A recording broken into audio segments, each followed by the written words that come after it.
Assalamualaikum warahmatullahi wabarakatuh. Perkenalkan, nama saya Saidina Abdul Qobidi RA dengan NIM 2004 112372 dari jurusan Teknologi Hasil Perikanan. Baiklah, di sini saya akan menjelaskan hasil proposal yang telah saya buat, proposal pendirian pabrik industri perikanan manajemen perencanaan industri hasil perikanan, yaitu ITS, ikan tembakul salai. Baiklah, ini profil perusahaannya, beralamatkan di Pekanbaru. Untuk sosmednya kami menyediakan email, website dari perusahaan ini sendiri, Instagram, dan juga Facebook. Visi dan misi perusahaan. Adapun visi dari perusahaan ini yaitu menjadikan ikan tembakul agar lebih dikenal dengan manfaat yang begitu besar yang tidak banyak diketahui masyarakat Indonesia, memberikan bantuan di dunia medis sendiri dalam pengobatan sesak napas, memperkenalkan ikan tembakul ke masyarakat Indonesia bahkan dunia. Kemudian misi dari perusahaan ini yaitu menyediakan produk hasil perikanan yang bermutu tinggi. Kepuasan dari rasa dan manfaat merupakan hal yang utama. Kemudian menginformasikan bahwa ikan mempunyai manfaat dan keunggulan yang besar. Dan misi yang terakhir yaitu mengembangkan lebih jauh produk ini, jika memungkinkan bisa dengan membuka cabang di kota-kota besar lainnya ataupun bahkan dunia. Tujuan perusahaan. Tujuan didirikannya usaha untuk pribadi yaitu memberikan pelajaran kepada diri sendiri untuk bisa belajar mandiri, belajar menjadi pengusaha, kemudian memperoleh keuntungan, kemudian melatih diri untuk berjiwa besar jika terjadi kegagalan. Tujuan didirikannya usaha untuk masyarakat yaitu membuka sedikit lapangan kerja, kemudian memberikan motivasi bekerja bagi masyarakat. Kemudian tujuan yang ketiga yaitu memperluas atau membuka pikiran masyarakat mengenai usaha untuk bekerja. Adapun susunan organisasi perusahaan ini yaitu terdiri dari beberapa susunan. Yang pertama ada direktur, yang kedua bendahara, yang ketiga sekretaris, yang keempat pengawas, yang kelima tim produksi, yang keenam tim pengemasan, dan terakhir tim pemasaran. Tugas dari masing-masing jabatan tersebut yaitu direktur sendiri ialah sebagai pimpinan perusahaan. Kemudian bendahara adalah bertugas mengawasi jalannya perencanaan, penganggaran, dan penyimpanan sumber dana yang dimiliki oleh perusahaan.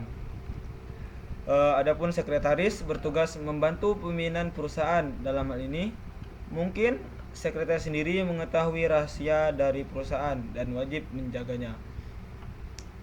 Kemudian pengawas ialah bertugas mengawasi seluruh karyawan dan seluruh kerja dari suatu jalannya perusahaan. Kemudian tim produksi bertugas memproduksi olahan dari produk perusahaan. Tim pengemasan bertugas melakukan packing atau dari hasil produksi. Kemudian yang terakhir tim pemasaran bertugas mulai dari mempromosikan hasil produk hingga mendistribusikan kepada konsumen. Tenaga kerja. Yang pertama jumlah karyawan. Dalam ini perusahaan kami membuat 2 shift, yaitu terdiri dari tim produksi memiliki 4 orang dari setiap shift. Kemudian tim pengemasan terdiri dari 3 orang dari setiap shift dan 3 orang dari tim pemasaran dengan 1 shift saja. Total keseluruhan karyawan di luar sekretaris, keuangan, pengawas berjumlah 17 orang. Jam kerja dari perusahaan ini yaitu pada shift yang pertama karyawan masuk pada pukul 5.00 hingga 12.00. Kemudian shift kedua dilanjutkan dari pukul 13.00 hingga 20.00. Dan untuk tim pemasaran sendiri memiliki jam kerja pukul 7.30 sampai 11.30. Kemudian kembali masuk pukul 13.00 hingga 17.00.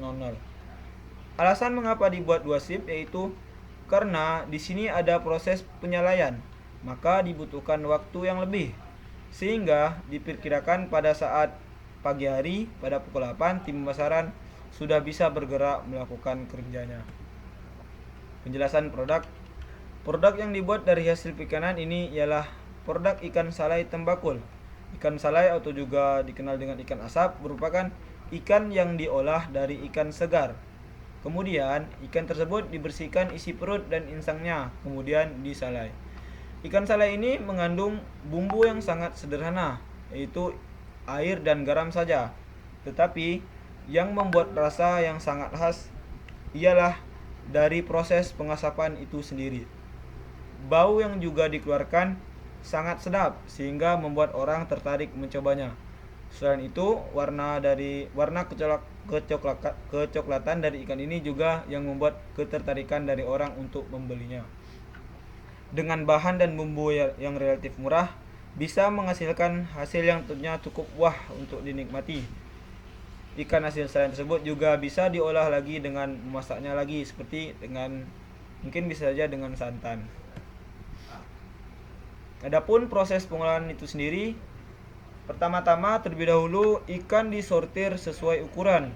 Kemudian setelah dipilih ukuran dan ditampung, kemudian dilakukan pembersihan insang dan perut ikan itu sendiri. Ikan diberi sedikit air untuk dilarutkan garam di seluruh bagian tubuh ikan. Setelah direndam dengan air atau digarami, kemudian dilakukan proses pengeringan. Setelah dikeringkan, ikan bisa ditusuk dengan lidi ataupun kawat. Digantung dalam posisi terbalik. Gunanya apa? Gunanya bertujuan untuk agar ikan tetap dalam keadaan lurus, tidak bengkok. Pengeringan dilakukan dengan tiupan angin saja untuk menghemat biaya juga. Kemudian langkah selanjutnya itu penyalaian. Masukkan ke dalam mesin salai, tunggu hingga matang, ikan siap dikemas. Adapun sarana dan prasarana dari perusahaan ini, aspek bangunan itu sendiri terdiri dari beberapa ruangan, yaitu ruangan dapur bumbu, ruangan pembakaran, ruangan pengemasan, ruangan ibadah, dan juga toilet.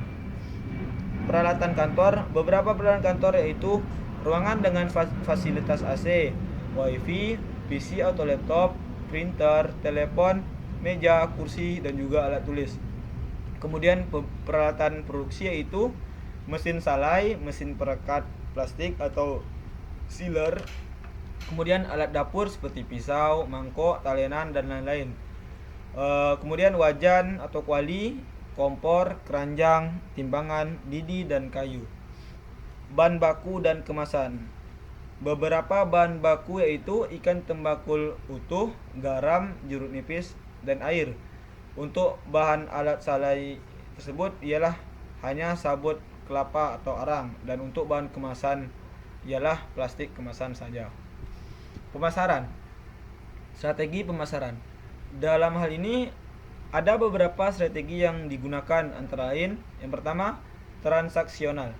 Transaksional yaitu pemasaran yang dilakukan dengan menarik pembeli melalui diskon, kupon belanja maupun promosi. Kemudian strategi pemasaran yang kedua yaitu medsos, yaitu media sosial. Dengan membuat video ataupun foto ataupun berbentuk poster, kemudian sudah bisa langsung dipromosi ke konsumen. Foto atau video yang menarik sangat berpengaruh kepada rasa ingin membeli konsumen. Kemudian strategi pemasaran yang ketiga itu program referral, yaitu dengan memberikan rasa ingin tahu ke orang sekitar, dengan mendorong konsumen memberitahukan ke orang-orang terdekat mereka, maksudnya dari mulut ke mulut. Kemudian strategi pendistribusian. Untuk pendistribusian di dalam kota, kita mempunyai kurir khusus pengantaran kepada konsumen. Ini maksudnya untuk di wilayah Pekanbaru. Sedangkan di luar kota kita melayani berbagai macam ekspedisi, seperti mungkin pos ya. Untuk penutup, kata ikan tembakul salai merupakan ikan yang mempunyai kandungan manfaat yang tinggi. Kurangnya pengolahan terhadap ikan ini dikarenakan ikan ini sebagian besar dianggap ikan yang aneh, terlebih lagi ukuran dan bentuknya, ukuran yang kecil. Namun di balik hal tersebut, jika diolah dengan baik, dengan memperhatikan mutu dari ikan ini, mempunyai manfaat yang sangat besar di dunia medis. Itu di dunia medis, tak hanya di sisa nafas dan juga dalam kesehatan lainnya.